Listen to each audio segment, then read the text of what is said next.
ബിരിയാണിയാ. നബീന് കഞ്ഞി അടിക്കാൻ വന്നു. നീ കഞ്ഞി അടിക്കാൻ വന്നോണ്ട് ഇവിടെ അലോട്ട് അടിച്ചേ. ഞാൻ വന്നതുകൊണ്ട് എന്തോ സംഭവിക്കാനോ? നിന്നെ ഈ പള്ളിയിൽ നിന്ന് ബാൻ ചെയ്തു. ഏത് പെണ്ണോ? മസ്താൻ പെണ്ണോ? ഇന്നത്തെ മണ്ണല്ല, ബാൻ ചെയ്ത്, നിരോധിച്ചു. നിരോധിച്ചെന്നോ? അതെന്താ? പള്ളിയിൽ നോമ്പ് കുറിക്കാൻ വന്നേനോ? നോയമ്പ് കുറിക്കാൻ വന്ന സമയത്ത് നീ നോയമ്പ് കുറിക്കാൻ വന്നപ്പോ എന്തൊക്കെയാ കഴിക്കാം? തണ്ണിമത്തനും ഈത്തപ്പഴവും. അത് എത്രണ്ണം തിന്നു? കുറച്ചേ തിന്നോളൂ.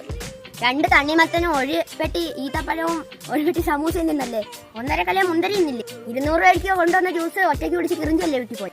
അത് മുന്തിരി ജ്യൂസ്. പള്ളിയിൽ കൊണ്ടുവന്ന എല്ലാ പൊടി എടുത്തോണ്ട് എന്തിനാ? ഇനി ഞാനത് ആവർത്തിക്കത്തില്ല. ഇനി എനിക്ക് ഒരു ഇച്ചിരി ഈത്തപ്പഴവും വെള്ളം തന്നാൽ മതി നോമ്പ് കുറിക്കാൻ. വിശ്വസിക്കാൻ കൊള്ളാവോ? ധൈര്യമായിട്ട് വിശ്വസിച്ചോ. എന്റെ സെക്രട്ടറിയാണ് സത്യം. അയ്യോ എന്നെ കൊണ്ട് സത്യടല്ലേ, ഞാൻ ബാൻ നിരോധിക്കാം. എന്നാൽ ഈ കഞ്ഞിയും മേടിച്ച് വീട്ടിൽ പോക്കോ. മറച്ചിരി കഞ്ഞി ബാക്കി വന്നവർക്ക് കൊടുക്കും. കഞ്ഞി പക്കത്തിന്റെ കാട്ടുമുണ്ട്.